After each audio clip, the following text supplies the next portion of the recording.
Hello, my friend. The world of magic, filled with legends and ancient tales, is opening its gates once again. Tonight, in the Gryffindor dormitory by the crackling fireplace, I will share another story with my friends. Join us, for the magic is about to come alive. Snow fell softly upon Hogsmeade, thick and quiet, turning the roofs and cobbled lanes into a glimmering maze of white. Warm golden light poured from the windows of the 3 broomsticks, where laughter and chatter rolled out into the cold. The Christmas season had wrapped the little wizarding village in its usual cheer, frosted shop fronts, enchanted wreaths, and steaming mugs of butterbeer clutched by rosy-faced Hogwarts students. Among the crowd that day walked Albus Potter, shoulders hunched against the cold, scarf trailing behind him like a comet tail. His friends, Scorpius Malfoy and Lily Potter, trudged beside him, breath puffing into the air like smoke from tiny dragons. "First stop," Scorpius said, clapping his gloved hands together, "Honeydukes, because no investigation of life's mystery should begin on an empty stomach." Lily rolled her eyes but smiled all the same. "You said that last time and we ended up with sugar quills stuck in your hair." "That," Scorpius replied with a mock bow, "was a sacrifice for science." They laughed, pushing open the door to the sweet shop. A bell tinkled, and warmth greeted them like an embrace. Shelves gleamed with chocolate frogs, peppermint toads, and boxes of fizzing whizbees, but beneath the cheerful bustle, something in the air felt odd. Albus sensed it first, a faint hum like the air before a thunderstorm. He paused near the back of the shop, glancing around. His father had once told him that magic, especially dark magic, had a presence, a taste, almost. It was a lesson he'd never forgotten. While Scorpius and Lily argued over birdie bots, every flavor beans, Albus wandered toward the cellar door, half hidden behind a display of sugar quills. It was slightly ajar, and from below drifted a faint scent of smoke. Curiosity prickled. He glanced over his shoulder, then slipped inside. The wooden stairs creaked under his boots as he descended into the dimly lit cellar. Candles flickered weakly, casting shadows that danced across stacked crates and barrels. He raised his wand. Lumos. Light flared at the tip, revealing a large, blackened patch on the stone wall. It wasn't soot. It was shaped, like something had been burned into the rock. Albus leaned closer. A curling, twisting symbol stared back at him. A serpent coiled through a skull, faded but unmistakable. His stomach turned cold. The dark mark. No, not quite. It wasn't exact. The serpent wound in the opposite direction, and the skull's eyes were different. Yet the resemblance was close enough to set his nerves on edge. Footsteps clattered above. Lily's voice echoed faintly. "Albus, what are you doing down there?" "Just a second," he called, eyes fixed on the mark. He touched it with his fingertips, and the stone pulsed beneath his skin. A faint shimmer rippled through the air, and the mark seemed to glow for the briefest instant before fading back into darkness. Albus stumbled back, heart pounding. He turned and hurried upstairs, bursting into the shop just as a low rumble shook the floor. The jars on the nearest shelf rattled. A heartbeat later, a small explosion erupted from below. The cellar door slammed open, releasing a puff of black smoke. Screams filled the shop. The shopkeeper shouted for everyone to get out. Albus grabbed Lily's hand, dragging her toward the door. Scorpius closed behind. They spilled into the snowy street with the others, coughing and blinking, through the smoke pouring out from Honeydukes. "What happened?" Lily gasped, eyes wide. I don't know," Albus managed, but he did know. Whatever that mark was, it had woken up. Madame Rosmerta rushed over from the 3 broomsticks, her wand drawn. "Everyone clear away, Aurors will be here any moment." Snowflakes hissed and melted where the smoke touched them. A faint crackling sound echoed under the noise of the crowd, like whispers in the air. Scorpius looked at Albus sharply. "You saw something down there, didn't you?" Albus hesitated, then nodded. "A mark on the wall. Looked like the dark mark, but not exactly." Scorpius frowned. "You think it caused that?" Before Albus could answer, a sharp crack echoed. Apparition. 2 Aurors appeared in the street, wands raised. One of them was Harry Potter. He scanned the crowd quickly, eyes landing on his son. "Albus, are you hurt?" "No, Dad," Albus said quickly. There was an explosion."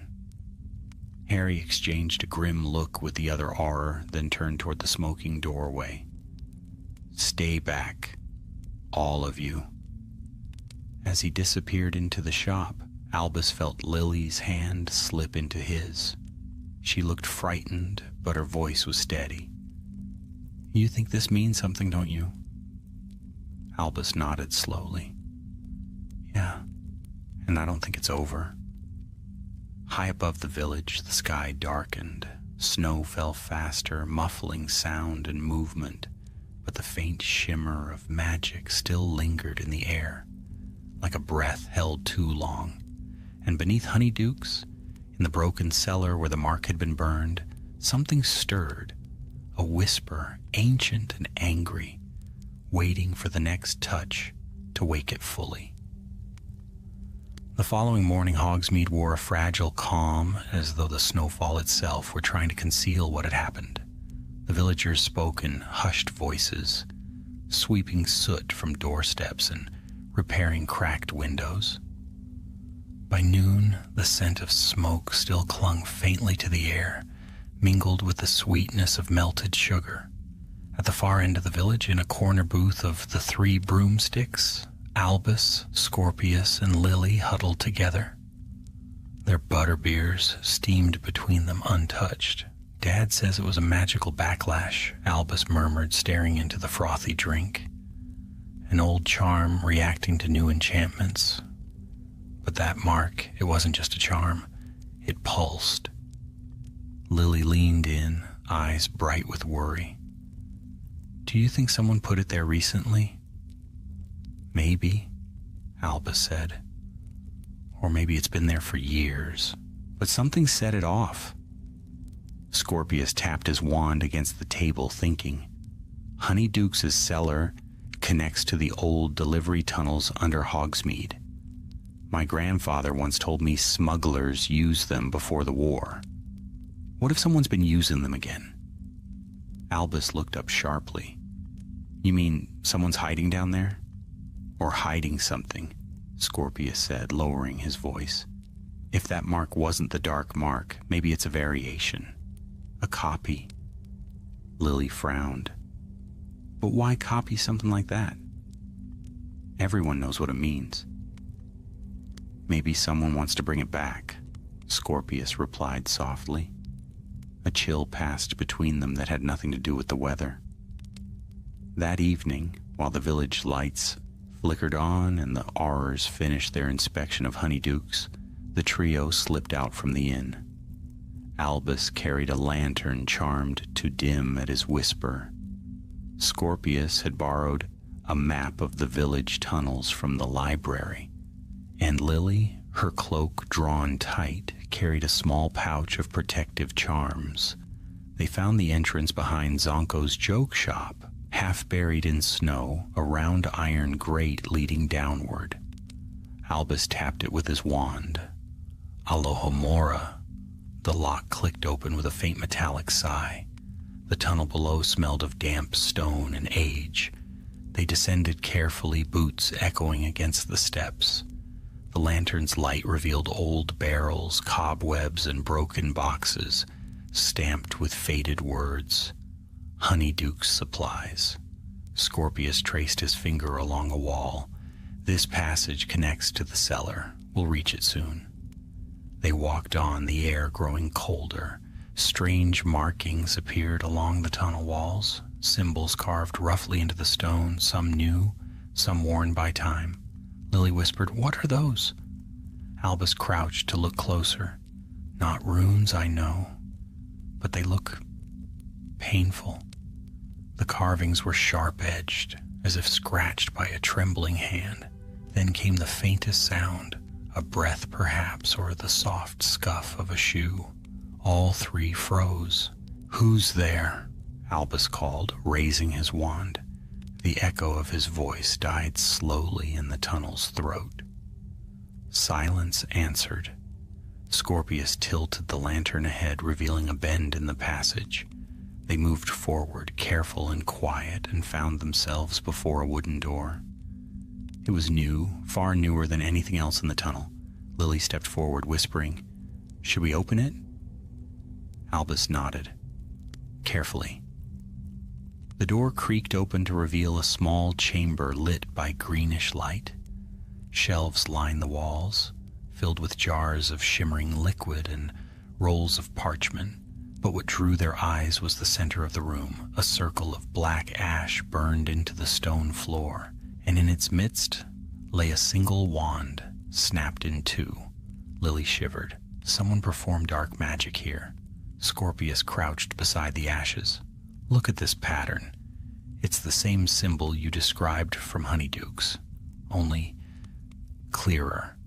Indeed, the mark was the same serpent through a skull, only inverted and ringed with runes that shimmered faintly in the dim light. As Albus stepped closer, his scar from the previous night, the faint, silvery mark on his wrist where he touched the wall, began to tingle. He winced. "Albus?" Lily asked. He pulled back his sleeve. The scar glowed faintly, the same green hue as the mark on the floor. "It's reacting." Before anyone could move, the broken wand on the ground shuddered.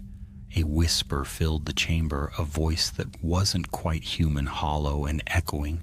"Pain shared is power multiplied." The ash circle flared to life, light bursting from the runes.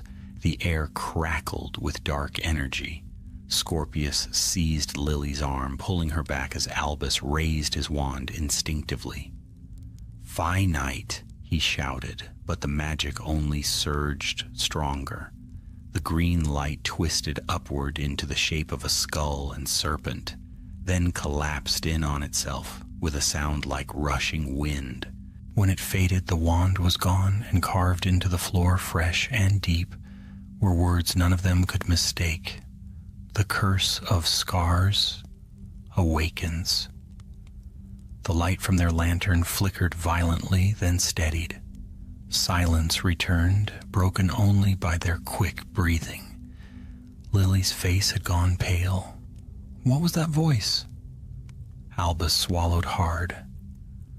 "I think we just triggered something meant to stay buried." Scorpius looked toward the wall where one of the parchments had fallen open. A name was written across it in spidery ink, Roderick Vale. "Vale," he read aloud. "I've heard that name before. My mother mentioned him once, a Death Eater long gone, obsessed with curses that leave marks." "Marks," Albus echoed, looking at his wrist. "That explains this." They gathered the parchment in a small jar of ash, stuffing them into Lily's bag before retreating from the chamber. When they emerged into the snowy street once more, the village was quiet, moonlight turning every rooftop silver.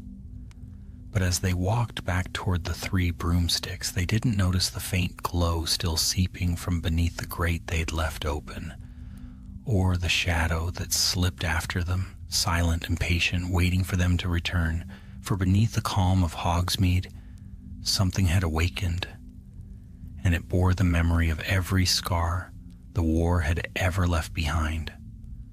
Morning dawned gray and cold, the village roofs sheathed in frost. At Hogwarts, word of the Honeyduke's explosion still stirred through the corridors like a restless whisper. Professors spoke in cautious tones, and the younger students huddled over their porridge, wide-eyed with rumors of cursed sweets and vanishing wizards.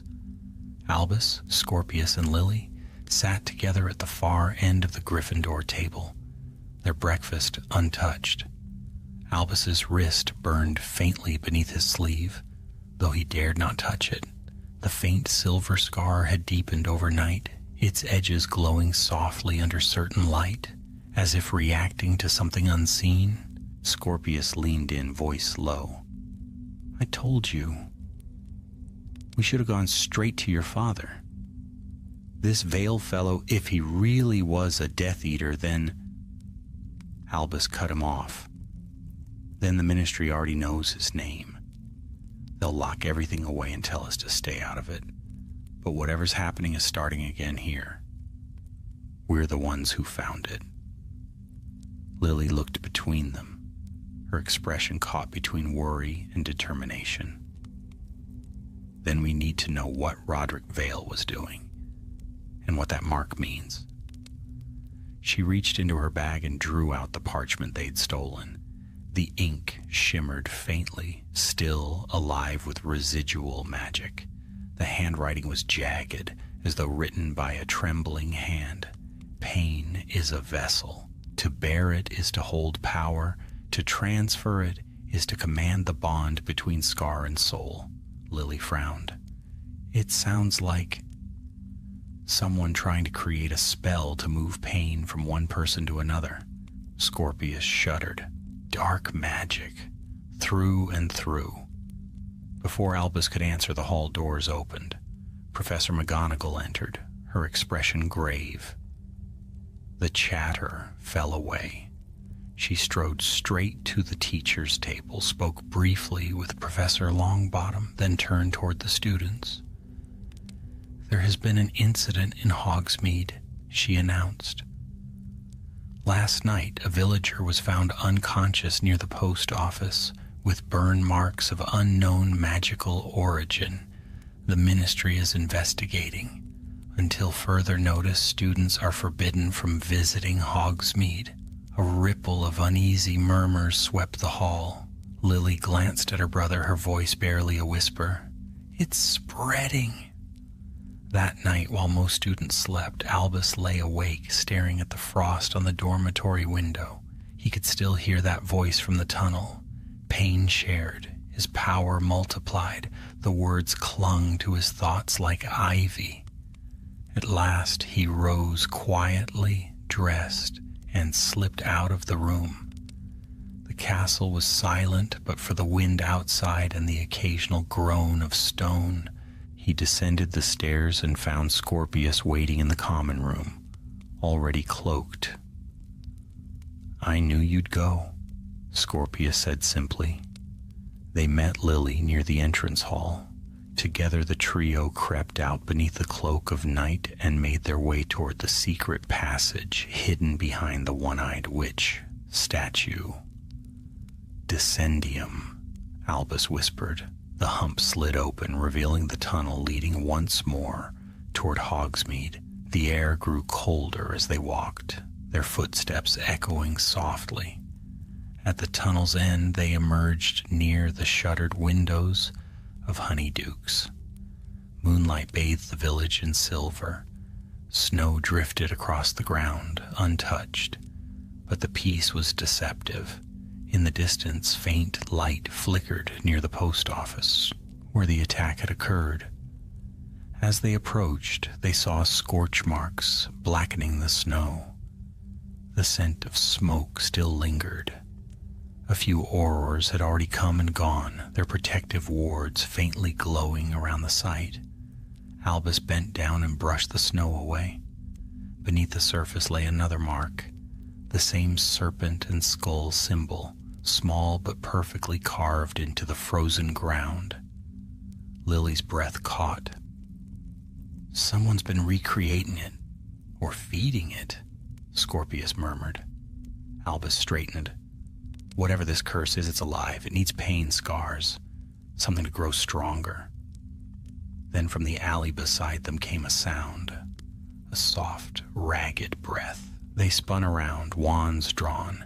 A figure slumped against the wall, a girl, perhaps 17, with pale hair and a streak of ash across her cheek. She looked half frozen, her cloak torn. "Help me," she whispered. "It's spreading." They hurried to her side. As Lily knelt, the girl's sleeve fell back, revealing a mark on her arm, bright green, shaped like a twisting flame. "Who did this?" Albus asked. The girl's eyes fluttered open. "My name, Cressida Vale," she rasped. "He left it behind. Grandfather's curse. It's waking." Before they could ask more, her body went rigid. The mark on her arm flared, sending out a ripple of magic that knocked them all backward. Albus hit the ground hard, snow stinging his face. When he looked up, the girl was gone, vanished as though she had dissolved into smoke. For a long moment, none of them spoke. "She said Vale," Lily whispered. "That means Roderick's granddaughter," Albus finished grimly. They returned to the castle just before dawn, weary and silent. Albus could not shake the image of the girl's burning mark. It had looked alive like the serpent in the carved symbols twisting beneath her skin. In the days that followed, Hogsmeade grew tense. More reports came, villagers waking with burning scars, windows cracking at night from sudden bursts of magic. The Aurors scoured the tunnels but found nothing. One evening, Harry Potter arrived at Hogwarts to speak with McGonagall. Albus caught sight of him across the courtyard, his expression weary but sharp. He was no longer just the head of the Auror office. He was a father who knew something dark was brewing again. That night, Albus stood by the window in the Gryffindor Tower, watching the distant lights of Hogsmeade flicker. His wrist throbbed with dull pain, glowing faintly through his sleeve. "I think it's calling to me," he said softly. Lily, standing beside him, didn't answer. She simply placed her hand over his. "Then we'll answer it together." In the silence that followed, the wind moaned across the forbidden forest, carrying with it a whisper that made the lanterns tremble. The curse of scars had awoken indeed, and it had found the next bearer of its mark. Snow blanketed the grounds of Hogwarts, muffling every sound until the castle seemed to float in silence. Even the lake lay still, a sheet of ice gleaming beneath the pale winter sun. But inside the calm was thin as glass. The whispers had grown louder, tales of strange lights in the forest, of students waking from nightmares, with phantom burns upon their arms. In the library's shadowed corner, Albus sat hunched over a pile of ancient spellbooks, the glow from a single candle dancing across his tired face. His wrist burned again, sharper now, as if something beneath the skin were alive and restless. He clenched his fist to keep it still. Scorpius was paging through an old Auror case file, muttering as he skimmed.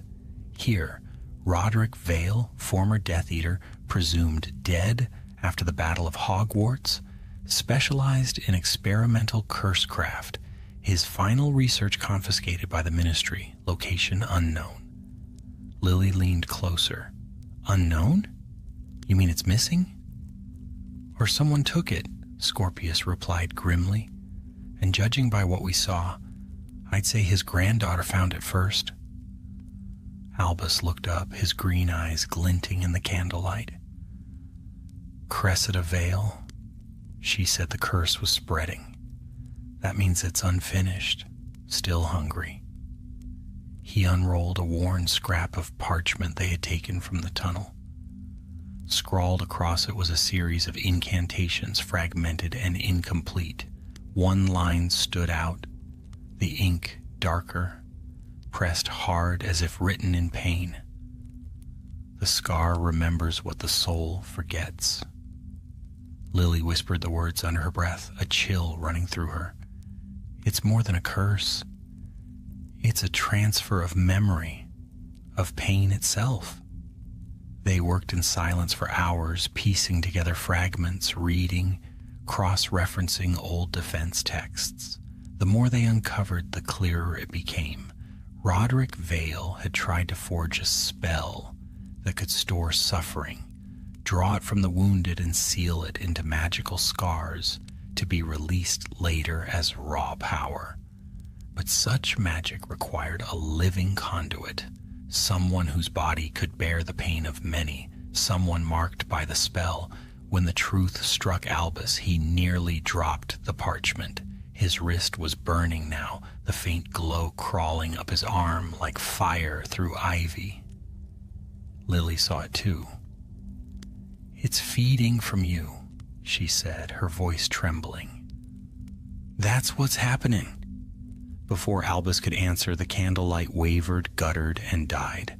The library plunged into darkness. A whisper slid through the stillness, cold, hissing, ancient. The air carries what was begun. Scorpius was on his feet at once, wand raised. "Lumos!" Light flared, revealing shadows shifting between the shelves.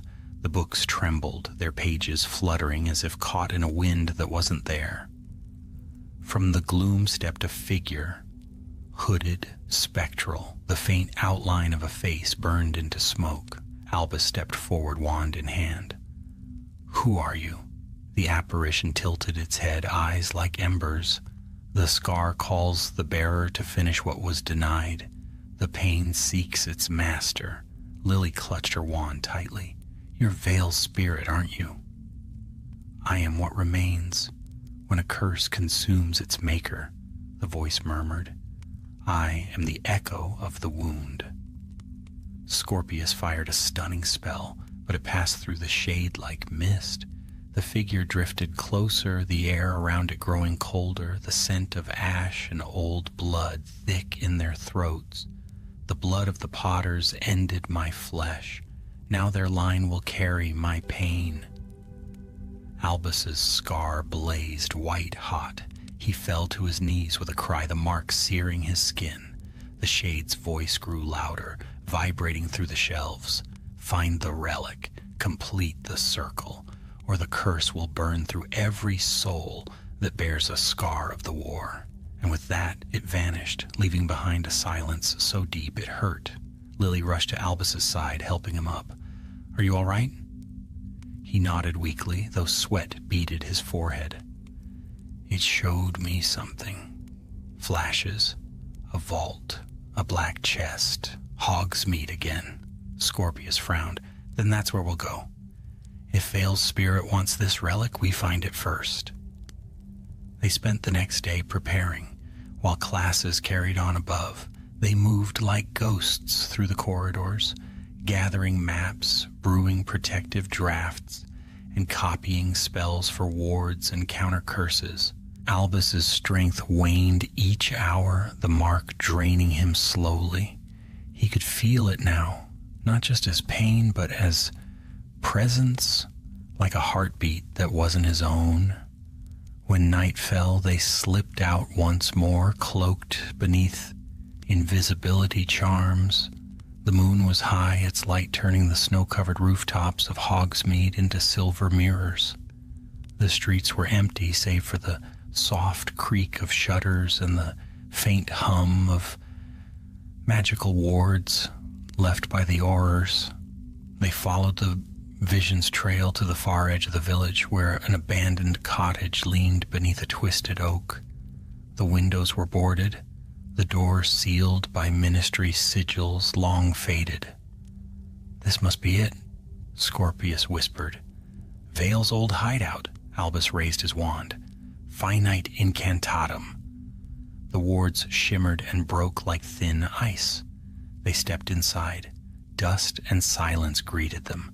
Cobwebs hung from the ceiling beams, and the air smelled of mildew and forgotten time.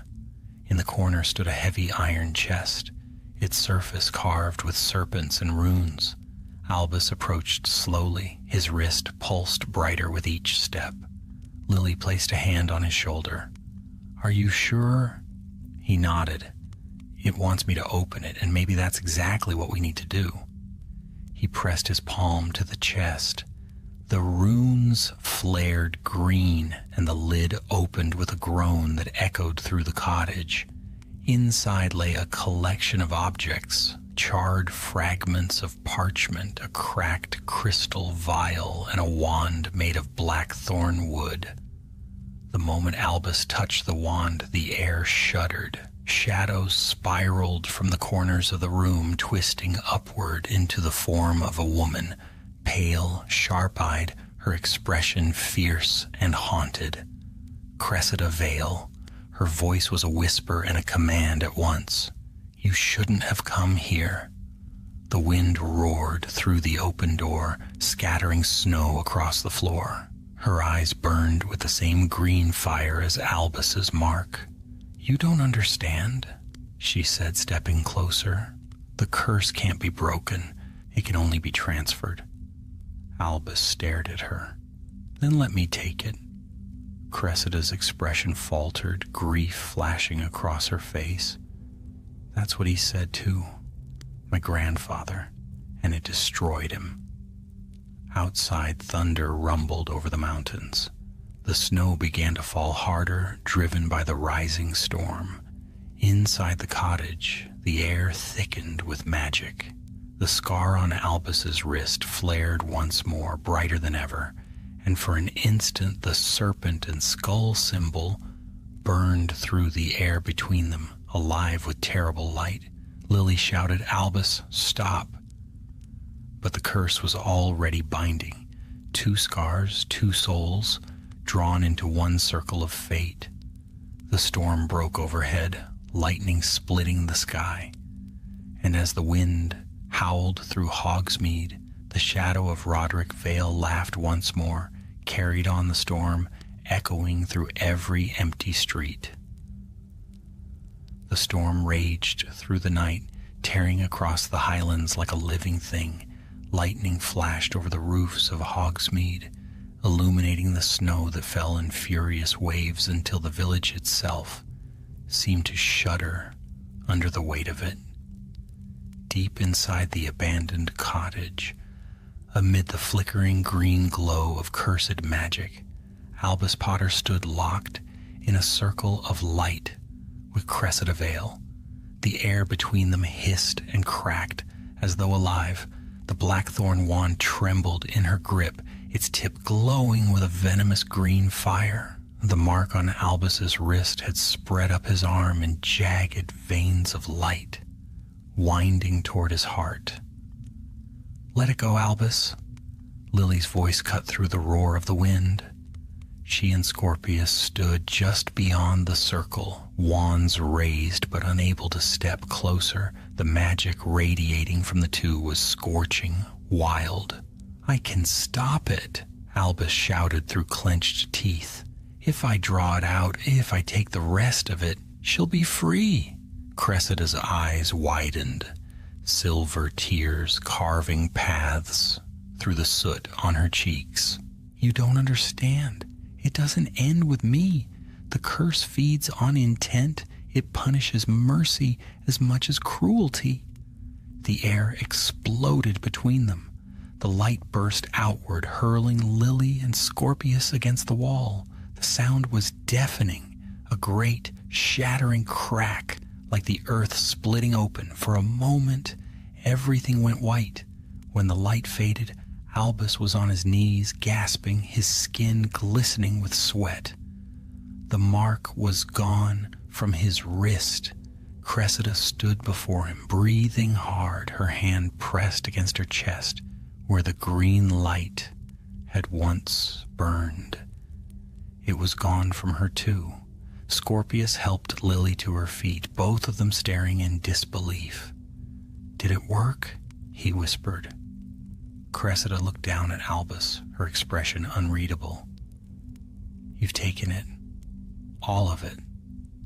Albus swayed, gripping the edge of the chest for support. He could feel it inside him, the curse, coiled and restless, whispering in a voice that wasn't his own, but for the first time, the pain was quiet, contained.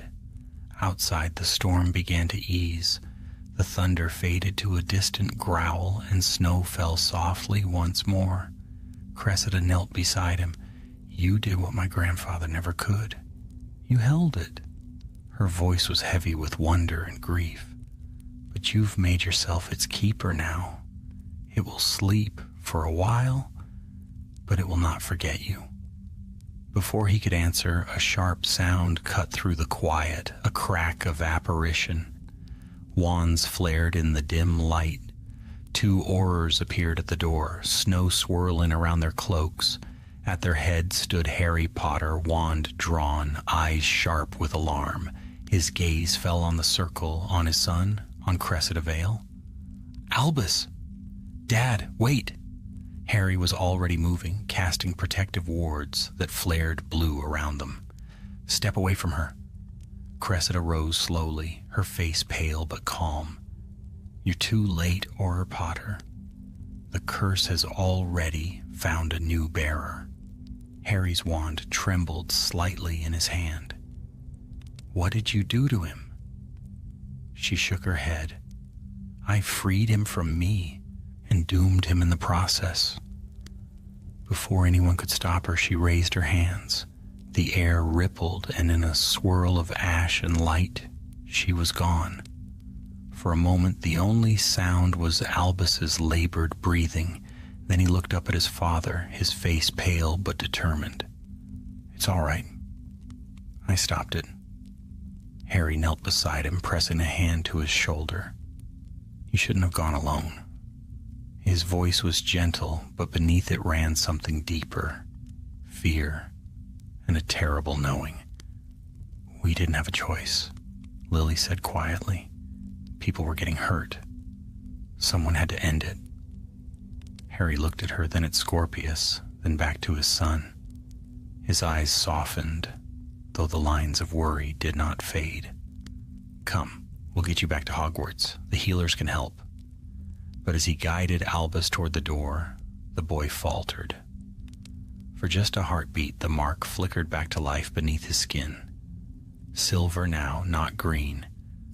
And the faintest whisper echoed through the room. "Pain shared is power multiplied." Harry froze. He heard it too. The whisper faded, leaving behind only silence. They left the cottage under the dying storm. The snow crunched beneath their boots. The wind howled faintly through the trees, and far in the distance the faint bells of the clock tower at Hogwarts told the hour before dawn. For 3 days, Albus lay in the hospital wing, under watch. Madame Pomfrey herself, gray-haired but unbowed, tended to him with careful hands. The healers from St. Mungo's examined him, found no trace of poison, no spell residue, nothing tangible. Only the scar remained, faint and silvery, like moonlight trapped beneath the skin. Harry visited often, sitting beside the bed with quiet vigilance.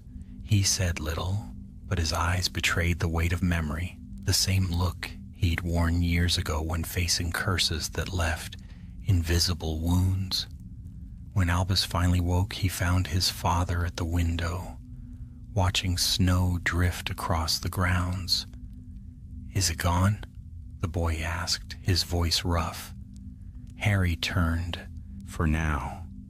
But dark magic rarely dies, Albus. It waits. It lingers." Albus sat up slowly, the scar on his wrist, catching the morning light. "Then I'll make sure it never rises again." Harry studied him for a long moment. "You sound like me when I was your age, brave enough to believe you can shoulder every curse alone." Albus met his gaze steadily. "Maybe that's the only way to end them." Harry's expression softened into something like pride and sorrow. "Just remember, son, courage doesn't mean carrying every wound yourself." Outside, the wind had quieted, the castle gleaming under the winter sun. Yet beyond the walls of Hogwarts, Hogsmeade remained uneasy. The Aurors still patrolled the outskirts, and though no new marks had appeared, the villagers whispered of strange sounds in the night, of footsteps where none should be, and shadows that fled from lantern light. Lily and Scorpius visited often, bringing news and laughter that chased away the heaviness of the ward. But each time Albus smiled, he felt it faintly, the pulse beneath his skin, slow and patient. One evening when the others had gone and the ward lay quiet, he rose from bed and went to the window. The moon was full, casting its cold glow over the forbidden forest. In the reflection of the glass, his scar shimmered faintly. A voice whispered, low and distant, like the sigh of the wind through the snow. The wound remembers. The scar endures. Albus closed his eyes, his hand tightening around his wrist. "I remember too," he murmured. And in that silent vow, something in the air shifted, calm but watchful, as if the curse itself listened from the dark beyond the window, waiting for the moment it might stir again. The weeks that followed brought an uneasy quiet to Hogwarts. Winter held its breath over the castle, the sky pale and cold as steel. The lake froze solid, and the roofs of Hogsmeade glittered like crystal, serene once more. Yet beneath that calm, shadows lingered, silent, waiting. Albus Potter returned to his classes, though everyone noticed how changed he seemed. The laughter that once came easily now stayed locked behind his eyes. His friends whispered that he had faced a curse, that his father had brought Aurors to hunt it down, but no one knew the truth, that the curse still lived, bound within him like a sleeping serpent. Only Lily and Scorpius understood. They kept close to him, watching the faint scar that glimmered when moonlight touched it. Sometimes it pulsed softly, like a heartbeat out of rhythm. And when it did, Albus would grow still, as though listening to a voice no one else could hear. One afternoon, the three of them sat beneath the frosted windows of the library, where the fire burned low and warm. Scrolls and parchment littered the table before them, filled with notes on magical bindings and curse breaking. Scorpius frowned at a page of runes. Every account I can find says the same thing. A curse that takes root in living flesh cannot be destroyed without destroying the bearer. "That can't be true," Lily said sharply. "There must be something. Some way to unbind it without hurting him." Albus smiled faintly. "Maybe it doesn't need to be destroyed. Maybe it can be contained." Scorpius looked up. "Contained where?" "In me," Albus said simply. "I can control it. It's quieter now. It only stirs when something dark wakes it, like anger or pain." Lily's voice trembled. "You can't live your life with something like that inside you." Albus turned toward the fire. "Maybe not, but I can try." The flames crackled, their reflection flickering in his eyes. For a moment, Lily thought she saw something else within them. A shadow, like smoke, twisting behind glass. Before she could speak, a voice cut through the quiet. Professor Longbottom standing in the archway. His expression was gentle, but serious. "Albus, your father's at the castle. He wants to see you." Harry Potter waited in the headmistress's office. The firelight caught the silver threads in his hair, and his eyes, still sharp, still searching, were fixed on the window beyond, where snow fell in slow spirals. When Albus entered, Harry smiled faintly. "You're walking better." "I'm fine," Albus said. Harry studied him. "I used to say that too, when it wasn't true."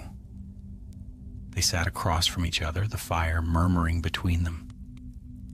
"The Ministry has closed the Veil case," Harry began. "No trace of the relics remains. The tunnels under Hogsmeade are sealed. Whatever happened that night, it's over." Albus met his gaze steadily. "You don't believe that?" Harry hesitated, then sighed. "No, I don't." He leaned forward.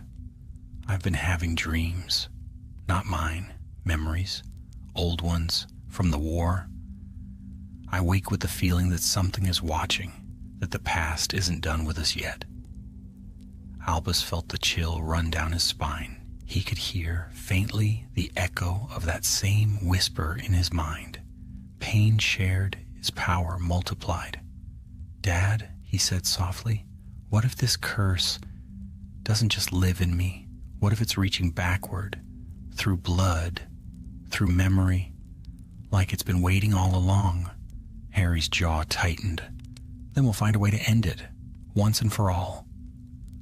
But before he could say more, a sound shivered through the room, the faint, distant ring of the castle's warning bells. Both turned toward the window. Across the white expanse of the grounds, a column of green light rose from the edge of the forbidden forest. The dark mark. Only this one shimmered silver, like frost caught in moonlight. By the time they reached the edge of the forest, students were being ushered inside by professors. Aurors had already apparated to the grounds, their wands drawn. The air was heavy, thick with the smell of burnt pine and old magic. At the center of a small clearing stood Scorpius and Lily, their faces pale. Between them lay a ring of scorched earth, and in the middle of it, a single figure, frozen in a faint shimmer of magic. Cressida Vale. Her eyes were open, but her body unmoving, as though trapped between one breath and the next. Around her feet glowed the faint trace of a rune circle, the same symbol that had haunted Hogsmeade, the serpent and skull entwined. "She came out of the forest," Lily said breathlessly as Albus and Harry approached. "She wasn't attacking. She looked lost. Then the ground lit up beneath her." Harry knelt beside the circle, studying the runes. "It's a containment ward, but it's reversed." Scorpius frowned. "Reversed?" "Someone sealed her inside it," Harry said grimly, "to keep something in, or to keep her from releasing it." Albus stepped closer. The silver mark on his wrist flared. Cressida's eyes shifted just slightly toward him. "She's alive," he whispered. The air grew colder. The snow fell harder, driven by a sudden wind that made the trees groan. From within the circle, a faint voice rose, Cressida's, though it sounded distant, distorted. "It's coming. Through me." The ground trembled. Cracks snaked through the frozen soil, glowing with pale light. Harry raised his wand, casting protective wards, but Albus felt the curse stirring within him again, hungry, eager. The mark on his wrist burned white hot. He could feel her pain, the curse moving, searching for release. He stepped forward. "I can draw it back. It's connected to me." Harry's voice cut through the wind. "Albus, no!" But the light was already reaching for him, curling around his arm like smoke. He felt the pull, familiar, terrible. It tore through him, the pain sharp and bright as lightning. For an instant he saw everything, the night in Honeydukes, the tunnels, the mark on the wall, Cressida's sorrow, her grandfather's madness. He saw faces, places, memories not his own. The curse had lived through them all, wearing each like a mask. And then the light shattered. When the world came back into focus, Albus was lying in the snow. The circle was gone. Cressida was gone too. Only the burned pattern of the serpent and skull remained. Harry knelt beside him, pale but steady. "It's finished," he said quietly. But Albus wasn't sure. He could still feel it, faint and cold, somewhere deep beneath the surface of his skin. That night, as the storm faded and quiet settled once more over the castle, Albus sat awake by the window of the hospital wing. The moon hung high, pale and distant. He traced the scar on his wrist. It no longer glowed. It no longer hurt. Yet something in him whispered that curses like this never truly die. They wait, patient and silent, for the next echo of pain to wake them. In the reflection of the glass, for just a heartbeat, he thought he saw another face, Cressida's, watching him from the dark beyond the window. And then it was gone. The wind sighed against the panes, soft and cold. Somewhere deep in the earth beneath Hogsmeade, a faint pulse answered, slow and steady, like a scar remembering its story. Winter loosened its hold on the highlands, but the thaw brought little comfort. The ice melted from the black lake, revealing water dark as polished glass. The snow withdrew to the mountain slopes, leaving the ground wet and heavy. Yet a strange stillness lingered over Hogwarts, a watchfulness that seemed to breathe with the stones themselves. Albus Potter walked alone along the edge of the lake one evening, the wind tugging at his cloak. The last light of day fell gold across the castle towers.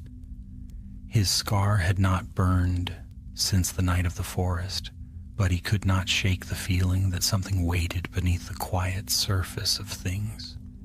He stopped near the water's edge and knelt, staring into the mirrored reflection of the sky. The faint shimmer of his scar glowed there, silver against his wrist. And then he saw it, a shape in the reflection that was not his own. A pale face, blurred and distant, drifting just below the water. He jerked backward, heart pounding. The lake rippled once, then stilled. There was nothing, only his own startled reflection. "Albus?" Lily's voice came from behind. She hurried down the slope, her red hair catching the fading light. "We've been looking everywhere. You missed dinner." He forced a smile. "Wasn't hungry." She frowned, noticing his expression. "You saw something, didn't you?" He hesitated, then nodded. "In the water. For a moment I thought I saw her." Lily's face paled. "Cressida?" "Yes, or what's left of her." He looked back at the lake. "The curse tied us together. Maybe it's showing me where she is." She followed his gaze uneasily. "If she's still alive, she's hiding for a reason. Don't go after her again, Albus." He didn't answer. The wind rustled through the reeds, carrying the faint sound of distant laughter from the castle. It felt too normal, too safe, and it made the unease in his chest tighten. That night, sleep would not come. He dreamed in fragments, shadows moving through Hogsmeade, a serpent made of smoke coiling through the streets, and the whisper that had haunted him since the curse first woke. Pain shared, his power multiplied. He woke before dawn, the taste of ash in his mouth. The dormitory was silent. Scorpius snored softly in the next bed. The moonlight spilled through the window, cold and white. Albus rose, dressed, and slipped out. He didn't know where he meant to go until he found himself once more at the statue of the one-eyed witch. The tunnel to Hogsmeade waited below, sealed by wards the professors had placed after the last disaster. He raised his wand. Finite incantatum. The wards shimmered and broke, The air beneath the school was damp and heavy. He walked by Wandlight, following the familiar path through the tunnel until it opened at the edge of the village. Hogsmeade slept beneath a pale sky, the roofs rimmed with frost. The streets were empty. Yet as he stepped onto the cobblestones, he felt a pull, like the faint tug of invisible threads, leading him toward the old ruins beyond the village. He followed them, boots crunching softly over the frozen ground, until he reached the shattered remains of what had once been a cottage. Not Vale's, but something older, long forgotten. The air here was thick with memory. He knelt and brushed the snow from a stone slab near the entrance. A symbol carved there caught the moonlight, the serpent and skull, faint but not gone. Of course, he murmured, it began here. The ground trembled slightly beneath his hand, and then, as if the earth itself exhaled, the slab shifted aside, revealing a stairway leading down. The air that rose from below was cold and dry, smelling faintly of dust and iron. Albus descended carefully, his wand lighting the way. The walls were lined with shelves of glass jars and bones, relics from a time when dark magic was studied in secret. At the bottom stood an altar of black stone, etched with the same runes he had seen in the Vale cellar. Upon it rested a single vial, its contents swirling with silver light. He reached out. The mark on his wrist flared, responding to the relic's magic. For a heartbeat, he heard her voice again. Cressida's, soft and close. You shouldn't have come. He spun around. She stood behind him, pale as snow, her eyes hollow but alive. Her cloak clung to her like shadows, and the air around her shimmered faintly as though the boundary between her and the curse was blurred. Cressida, you followed the curse's call, she said quietly. It knows your blood now. It led you here. He stepped toward her. If it's calling, then I can stop it. Her voice wavered. No, you can't stop it because it isn't a curse anymore. It's become part of you. He hesitated. Then help me control it. She shook her head slowly. You can't control pain, Albus. You can only carry it or pass it on. He glanced at the vial on the altar. That's what this is, isn't it? The heart of it. She nodded once. My grandfather made it from his own blood. When he died, it waited for another to finish the spell. Now it's yours. The air around them shimmered, and the vial began to pulse with light. The whisper rose again, not from her this time, but from the walls themselves. The wound remembers. The scar endures. Cressida reached for his hand. Her skin was cold as marble. If you take it, you seal the bond forever. But if you destroy it, the pain it holds will be released. He looked at her, at the ghost of sorrow that lived behind her eyes. Then we destroy it. She shook her head. You don't understand. It will destroy you first. He didn't hesitate. Lifting his wand, he drew a sharp circle in the air and whispered, Incendio! Flame burst forth, engulfing the altar. The vial shattered, releasing a torrent of silver fire that roared through the chamber. The runes blazed, the walls shook, and Cressida screamed, not in fear but in relief, as her form began to fade into light. Thank you, she whispered. Then she was gone. The fire raged around him, white and searing, yet it did not burn.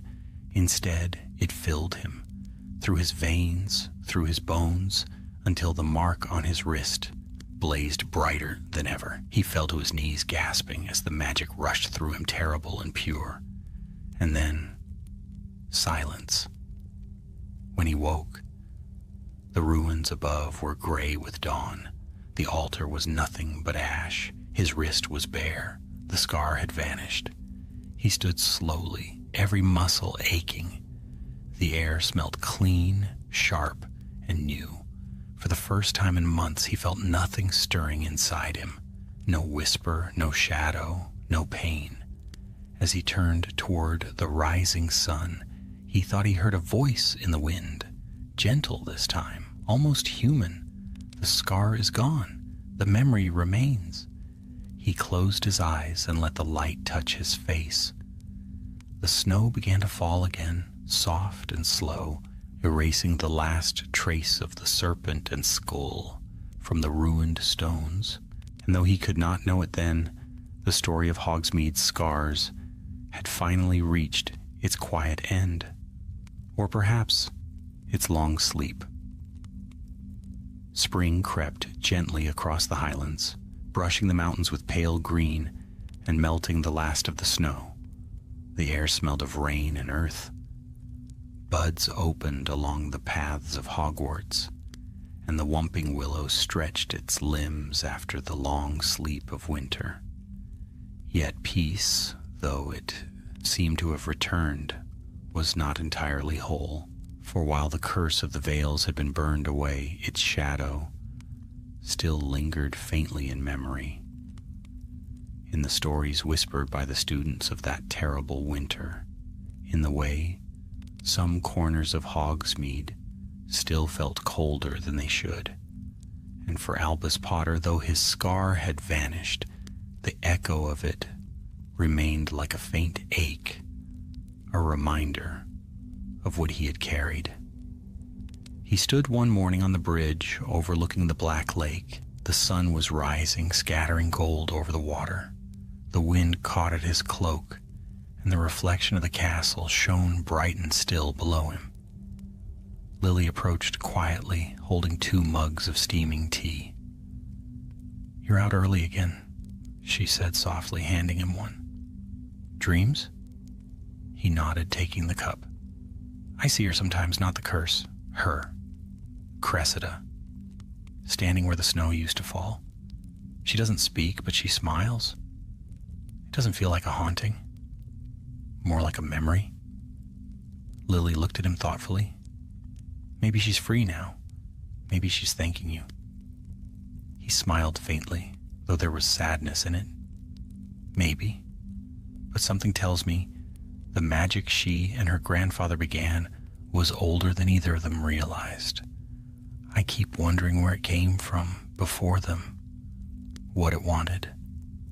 Lily shook her head. "Darkness doesn't always come from purpose, Albus. Sometimes it's just what's left behind when people hurt." They stood together in silence, watching the lake. The sunlight rippled across its surface, calm and beautiful. And yet, in the deepest water, something glimmered faintly, like silver smoke, moving beneath the waves. Weeks passed, the castle warmed, classes resumed their easy rhythm. The scars of the winter faded into tales told around the common room fires, where laughter softened what had once been fear. Scorpius returned to his old cheer, though every now and then he'd glance at Albus's bare wrist as if expecting the mark to flicker back. "You do realize," he said one afternoon in the library, "that we've survived something not even the Ministry understands? We're going to be in textbooks one day, probably under dangerous curses students should not investigate without supervision." Lily snorted. "And who will write that textbook? You?"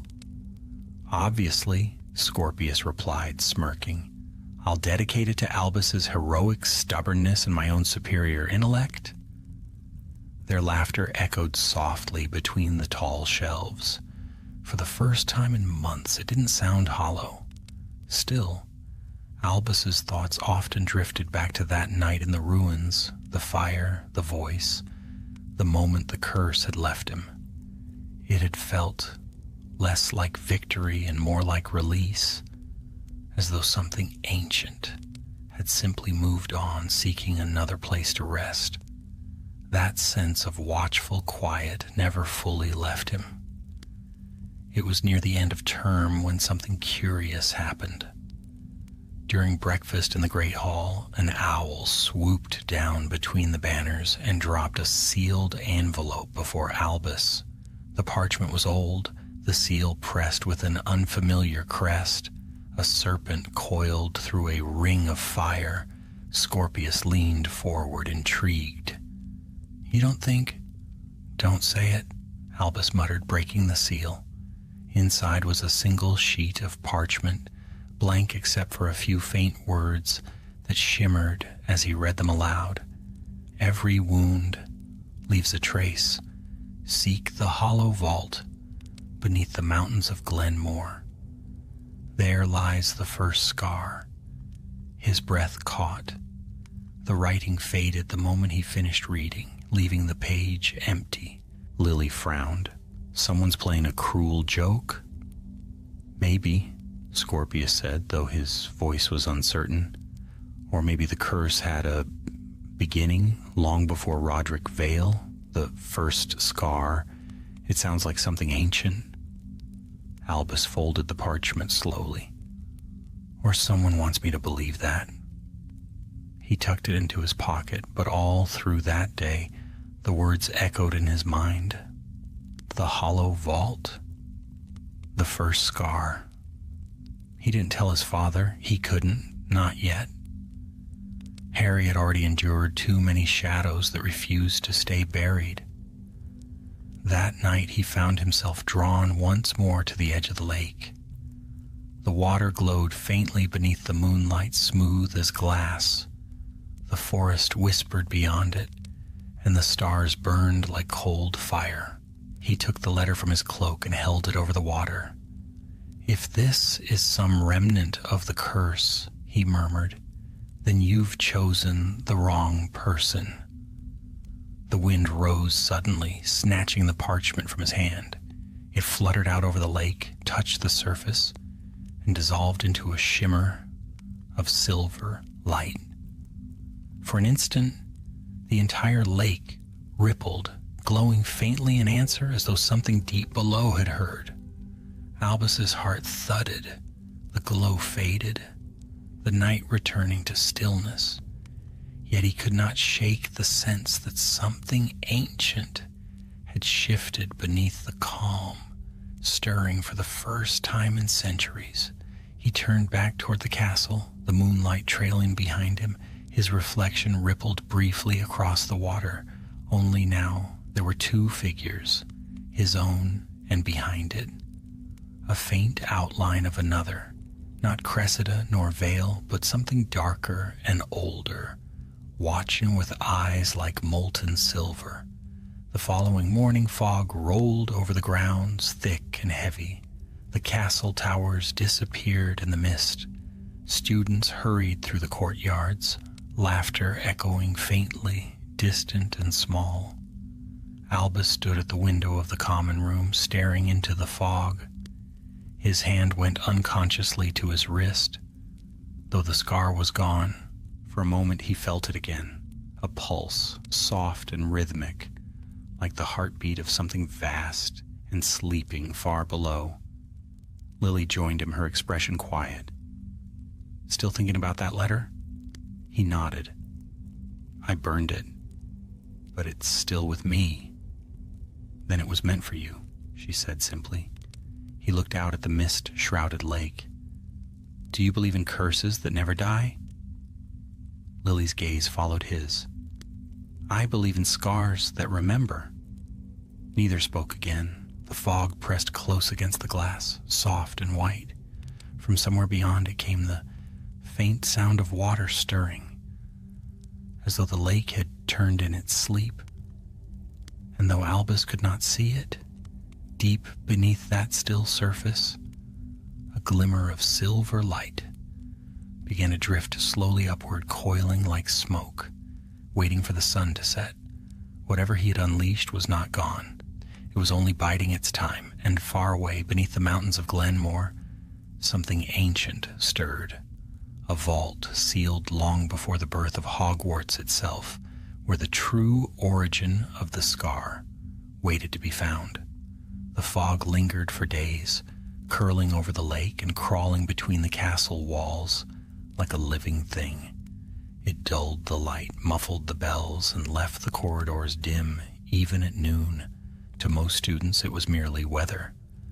A strange, heavy stillness that made them hurry faster from class to class. But to Albus Potter, it felt like breath, as though the air itself waited for him to listen. He could not shake the words of the vanished letter. Seek the hollow vault beneath the mountains of Glenmore. They had carved themselves into his thoughts. Sometimes he woke in the middle of the night hearing them whispered, as if from a great distance. His father had left the castle 2 days before, summoned to the ministry to discuss the lingering disturbances near Hogsmeade. Since then, Albus had felt both freer and more burdened, like the quiet had grown heavier in his father's absence. Scorpius noticed it too. "You've gone pale again," he muttered one evening in the common room. "Every time I look at you, you're staring into nothing. Don't tell me you're hearing voices again." Albus gave a weary smile. "Only one. And it doesn't speak. It beckons." "That's worse." Scorpius shut his book sharply. "You're not actually thinking of going to Glenmore, are you? The mountains are wild country. Even the centaurs avoid them." Lily, sitting nearby, closed her quill. "He's thinking of it," she said quietly. "I can tell." Albus looked between them, guilt flickering across his face. "It's calling to me. If it's truly the origin of the curse, I need to understand it. I need to know what began all this." Lily's eyes darkened. "And if it's just another trap? If it's not the beginning but the next piece?" He said nothing, but deep inside he already knew his answer. 3 nights later, the 3 of them left Hogwarts beneath a waning moon. The fog had thinned to a pale mist, glowing faintly under starlight. Albus carried a small satchel, his wand, and a map borrowed from the library's restricted section. They slipped through the gate near the edge of the grounds and followed the narrow road winding north toward the mountains. The wind was sharp, carrying the scent of pine and ice. The peaks loomed in the distance, vast, jagged silhouettes against the sky. After several hours, they reached the lower slopes of Glenmore, where the trees grew dense and the ground glittered with frost. A faint hum pulsed in the air, barely audible, yet constant. Albus felt it through the soles of his boots and deep in his bones. "This way," he said softly, moving between the trees. The forest grew darker, stranger. Patches of light flickered between the branches, ghostly blue like the reflection of water. Then at last they emerged into a clearing. At its center stood a circle of standing stones, ancient and half-buried, their surfaces carved with runes so worn they could barely be read. In the midst of them yawned a narrow fissure in the earth, a cave mouth black and deep. Scorpius exhaled slowly. "If that's not a hollow vault, I don't know what is." Lily drew her wand. "I don't like this, Albus." He stepped forward. "I don't either, but we're already here." They descended carefully, the light from their wands barely piercing the darkness. The air grew cold and damp. The passage wound downward, turning through stone corridors older than any human craft. Strange symbols glowed faintly along the walls, the same that had marked the Veil curse. At last the tunnel opened into a vast chamber, the ceiling arched high above, lost in shadow. The floor was smooth black stone, and in its center lay a pool of still water, so dark it looked like a hole in the world. Albus approached the edge. The hum was louder now, resonant and rhythmic, like a heart beating deep below the surface. Lily whispered, "It's beautiful and terrible." He knelt and touched the water. It was icy cold. At his touch, the pool rippled, glowing faintly. Shapes moved beneath the surface, faces, hundreds of them shifting like smoke. "The first scar," he murmured. "It's not an object. It's a wound." The chamber shook. The glow deepened to silver, and the water began to rise, swirling upward into the air. From its depths, a figure formed, tall and spectral, its shape fluid, its eyes twin points of light. A voice filled the chamber, soft but vast. At last, the bearer comes. Lily stepped forward, shielding her brother. "Who are you?" "The memory of the first wound," the voice said, "born from pain before the age of wands. When men first learned to bind suffering to magic, you carry its echo, child of the scarred." Albus's heart hammered. "I destroyed the curse. You burned its vessel, but its essence cannot die. You are its keeper now." He shook his head. "No, I won't carry it again." "You have no choice. What was once bound must find a bearer. The scar seeks the willing, and the blood remembers."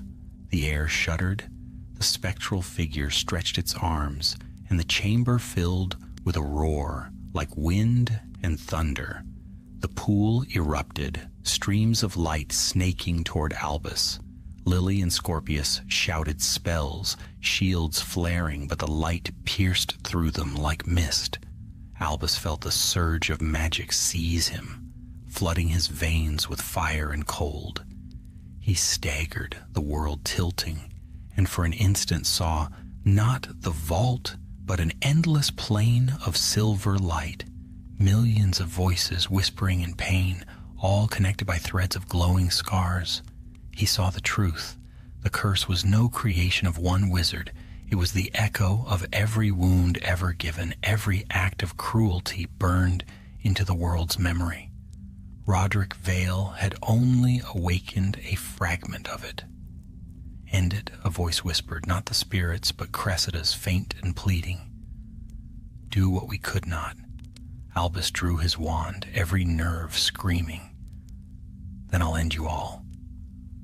He raised his wand to the vault, light spilling from its tip. "Finite exanimus." The spell tore through the chamber like a gale. The figure screamed, dissolving into fragments of silver mist. The pool blazed, then shattered, water and light scattering in every direction. The shock wave hurled them backward. The stones cracked. Dust rained from the ceiling.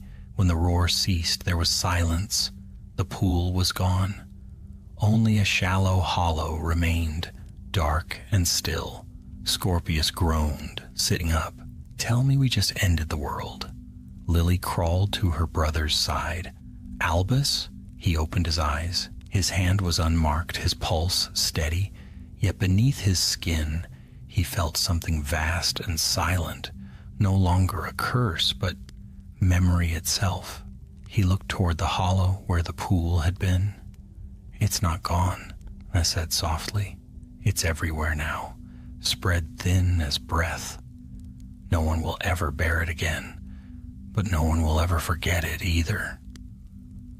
They climbed from the vault, just as dawn touched the mountains. The first light spilled across the peaks, pink and gold.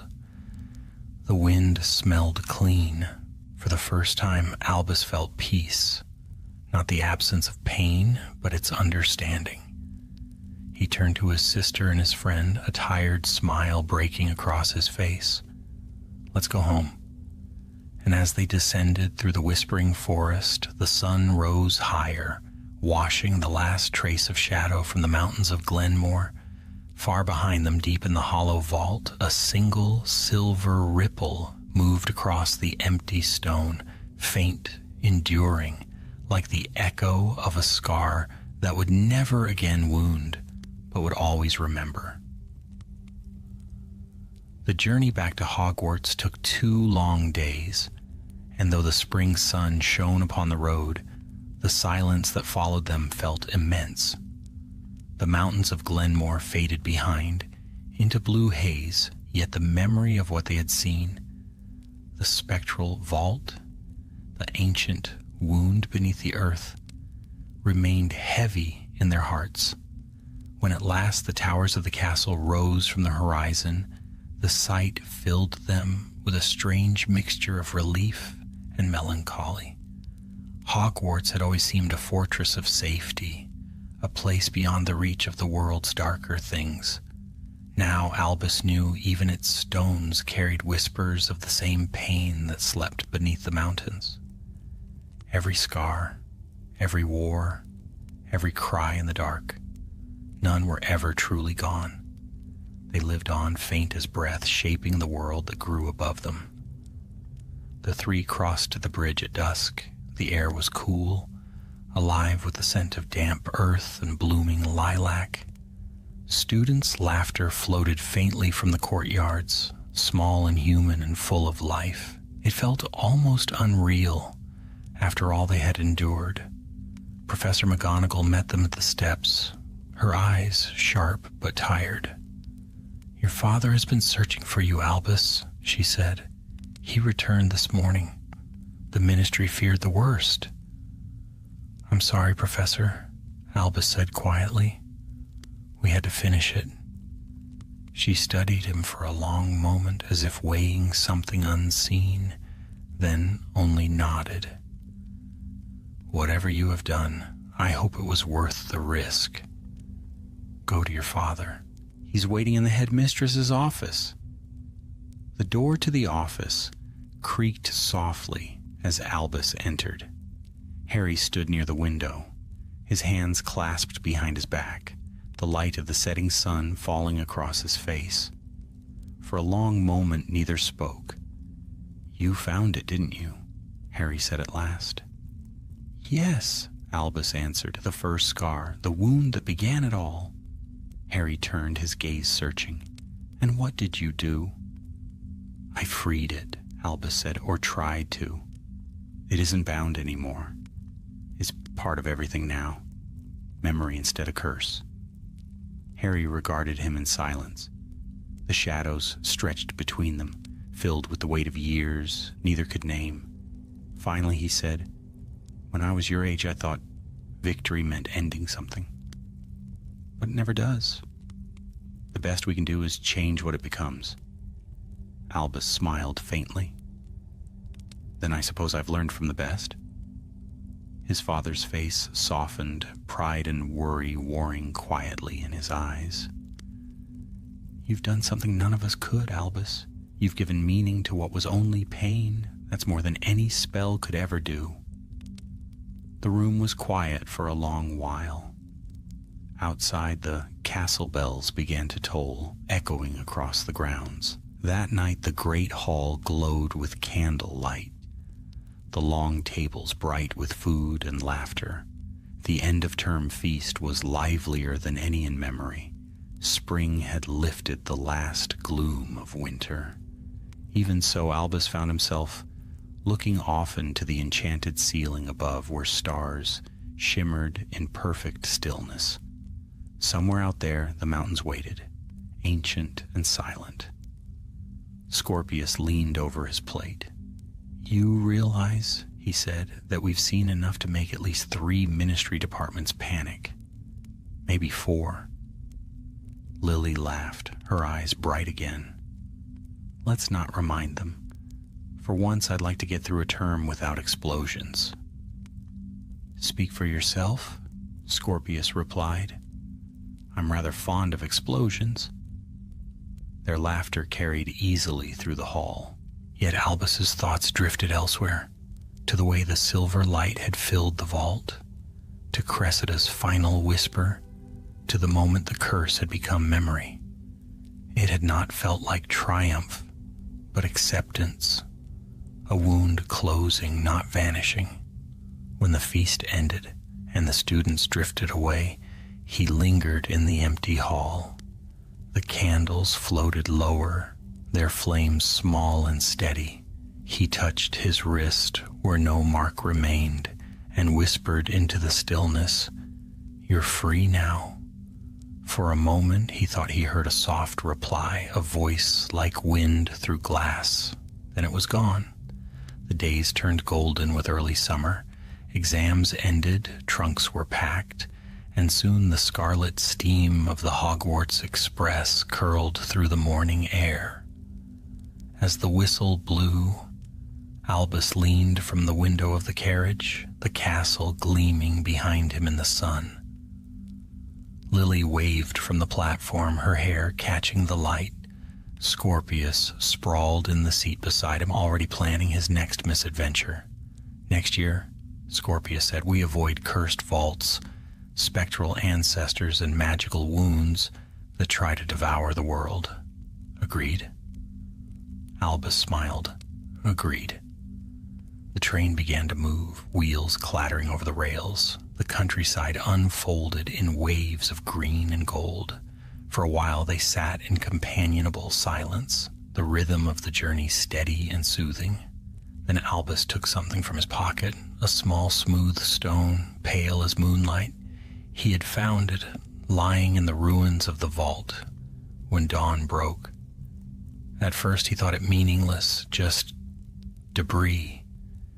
Yet when he held it, it pulsed faintly, as though remembering the magic it once contained. He turned it in his palm now, watching the sunlight glimmer across its surface. It gave no whisper, no curse, only warmth. He smiled to himself, a fragment of the past, harmless at last. That night, long after the train had carried them home, and the lamps of London burned below the stars, Albus stood by his bedroom window. The city was quiet, its hum a soft counterpoint to the whisper of leaves in the garden. He could see the faint outline of his father's old broomstick hanging by the shed, the relic of another life. He thought of the generations before him, their struggles, their triumphs, their scars. Each had carried something forward, light or shadow, pain or hope. The world itself was a patchwork of those remnants. Perhaps that was what the ancient voice had meant. Not that pain ruled magic, but that memory did. He raised the small stone, watching it gleam in the moonlight. "You're not a curse," he said softly. "You're a story." And somewhere far away, in the high mountains of Glenmore, the wind passed through the standing stones, carrying a sound like distant laughter, soft and unbound. The night deepened. The moon climbed higher. Albus set the stone on his windowsill and turned away, his heart lighter than it had been in months. For though every scar remembers, not all remember pain. Some remember survival and the quiet grace of beginning again. And so Hogsmeade slept peacefully at last, its snow-melt streams whispering through the valleys, its chimneys breathing warmth into the stars. The echoes of curses had become echoes of memory, and for the first time in a long while, the world was simply still. The summer following the curse's end came soft and green. The skies over Britain stretched wide and clear, and the land breathed again, unburdened by winter's ghosts. For Albus Potter, the quiet days felt almost unreal after the darkness of Hogsmeade, after the vault beneath the mountains where light and pain had become one. The Potter house sat upon a gentle rise overlooking the countryside, where the hedgerows hummed with bees and the long grass swayed like waves. From his window, Albus could see the winding road to the village, and beyond it, the faint shimmer of the hills. Every morning he rose early, walked the fields, and tried to learn what peace felt like. It was strange and fragile, like holding something precious and not knowing how to keep from breaking it. Harry was away often, still bound to his duties at the ministry, though when he returned their evenings together were easier than before. They spoke little of the curse. Sometimes Albus caught his father looking at him, half in pride, half in fear, as if wondering whether some part of the wound still lingered. But Albus had learned not to fear silence. It was within silence that he'd begun to understand himself again. One evening, as the sun sank into the golden horizon, he sat in the garden beneath the apple tree with Lily and Scorpius. The air smelled of mint and earth. The first stars blinked faintly above. Scorpius leaned back in the grass, his hands behind his head. "You know," he said lazily, "for two people who've faced ancient curses and spectral vaults, we've become rather boring." Lily threw a small apple at him, laughing. "You call peace boring? After all that, I'd say we've earned it." Albus smiled. "The world always looks calmest after a storm, but the scars are still there. You just have to know where to look." Scorpius rolled his eyes. "You're starting to sound like a professor. Next thing I know, you'll be writing long essays about the metaphysics of magical suffering." Lily grinned. "He probably will, and Professor Longbottom will give him top marks for poetic gloom." Their laughter drifted into the evening air. But Albus's gaze had turned toward the far hills, where the last light of day gilded the distant clouds. Somewhere beyond them lay Glenmore, the hollow vault buried under stone and snow. Sometimes when the wind came from the north, he imagined he could hear it sigh, an ancient breath released at last. In late August, a letter arrived sealed with the crest of the ministry. Harry brought it to Albus himself. "It's from the Department of Mysteries," he said, setting it on the table. "They've reopened study on certain magical remnants. They're requesting our family's insight." Albus turned the envelope over in his hands. "You mean the curse?" "Whatever remains of it," Harry said. "They found strange disturbances in old places, echoes of spells that shouldn't exist anymore." Albus hesitated. "Do you think it's back?" Harry shook his head. "No, not as it was. But the world remembers what it endures, Albus. Even when the wound heals, the echo stays. The unspeakables believe these echoes can teach us how to mend the damage magic leaves behind." Albus broke the seal. Inside was a parchment filled with intricate notes and sketches, a map of ley lines stretching across the British Isles, converging upon one mark at the mountains of Glenmore. At the bottom was a single question. Can pain be transmuted into strength without rebirth of the wound itself? He folded the letter carefully. "They're still trying to understand it." Harry smiled faintly. "That's what wizards do when they cannot rest. They study what frightened them." "And what do you do when you can't rest?" Albus asked. Harry's gaze drifted to the window, where the sky glowed purple with twilight. "You plant something. You let the earth remember differently." That night Albus stood alone in the garden. The air was warm, alive with the hum of crickets. In his palm he held the small, moon-white stone he had taken from the vault. It pulsed, faintly still, not with darkness, but with a steady, gentle warmth. He knelt and pressed it into the soil beneath the apple tree.